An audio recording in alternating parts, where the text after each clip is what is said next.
ராமபிரான் அற்புத ஆலயங்கள். ராமர் என்றாலே அனைவரின் நினைவுக்கு வருவது அவரது பிறந்த பூமியான அயோத்திதான். இந்தியாவின் பழமையான நகரங்களில் ஒன்றாக அயோத்தி இருக்கிறது. சரயு நதியின் ஆற்றங்கரையில் அமைந்த இந்த தலம் இந்துக்களின் மிக முக்கியமான புனித தலங்களில் ஒன்று. இது தவிர இந்தியாவின் ராமரின் ஆலயங்கள் அமைந்த சில இடங்களை பற்றி இப்போ பார்ப்போம். சீதா ராமச்சந்திர சுவாமி கோவில்.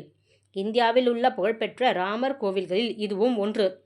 தெலுங்கானாவில் பத்ரிநாத் கொத்தகுடெம் மாவட்டத்தில் பத்ராசலம் என்ற இடத்தில் இந்த கோவில் உள்ளது.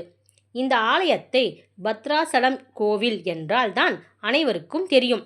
வனவாசம் மேற்கொண்ட ராமர், சீதை, லக்ஷ்மணன் ஆகிய மூவரும் ஒரு முறை பத்ராச்சலத்தில் இருந்து 35 கிலோமீட்டர் தொலைவில் உள்ள பர்ணசாலாவில் தங்கியிருந்தார்.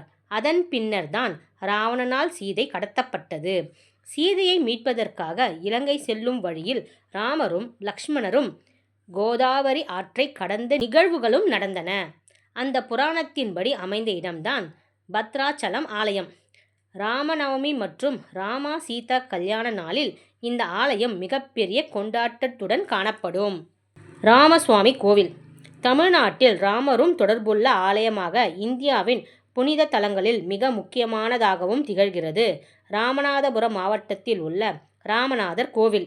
இது சிவபெருமானுக்குரிய ஆலயமாக இருந்தாலும் இங்குள்ள சிவலிங்கத்தை மணலில் செய்தவர் சீதாதேவி, அதற்கு பூஜை செய்தவர் ராமபிரான் என்பதே இந்த ஆலயத்தின் சிறப்பாகும். அதே நேரம் கும்பகோணத்திலும் ராமசுவாமி கோவில் என்ற பெயரில் ராமருக்கு ஒரு ஆலயம் இருக்கிறது. 400 ஆண்டு பழமையான இந்த ஆலயம் ரகுநாத நாயகர் என்ற மன்னனால் கட்டப்பட்டது. இந்த கோவில் இராமாயண காவியத்தின் ஓவியங்களாலும் சிற்பங்களாலும் நிரம்பியுள்ளது. நுணுக்கமான கலைப்படைப்புகளையும் இந்த கோவிலில் நாம் காண முடியும். கருவறையில் ராமரும் சீதா தேவியும் திருமண கோலத்தில் ஒன்றாக அமர்ந்துள்ளனர். இவர்களுடன் சத்ருக்னன் ராமனின் இடது புறத்தில் சாமரத்தை வீசியபடியும், பரதன் குடை பிடித்தபடியும், லக்ஷ்மணன் வலது புறத்தில் நின்றபடியும் கையில் வில்லை பிடித்து நிலையிலும் இருக்கின்றனர். இவர்களுடன் அனுமனும் உள்ளார். இங்கு வழிபட்டால் திருமணம் கைகூடும் என்பது ஐதீகம். காலராம் கோவில். மகாராஷ்டிரா மாநிலம் நாசிக் நகரில் பஞ்சவடிவு பகுதியில் அமைந்துள்ளது இந்த ஆலயம். ராமர் வனவாசத்தின் பொழுது வாழ்ந்த இடத்திலேயே இந்த கோவில் அமைக்கப்பட்டிருப்பது கூடுதல் சிறப்பு. பழமையான மரத்தால் ஆன ஆலயம். இந்த இடத்தில் சர்தார் ரங்கராவ் ஒதேகர் என்பவரால் 17ஆம் நூற்றாண்டில் தற்போதைய ஆலயம் அமைக்கப்பட்டிருந்தது. இந்த ஆலய கட்டுமான பணி சுமார் 12 ஆண்டு காலம் நீடித்துள்ளது. மேற்கு இந்தியாவில் அமைந்த மிக சிறந்த ராமர் கோவில்களில் இதுவும் ஒன்று.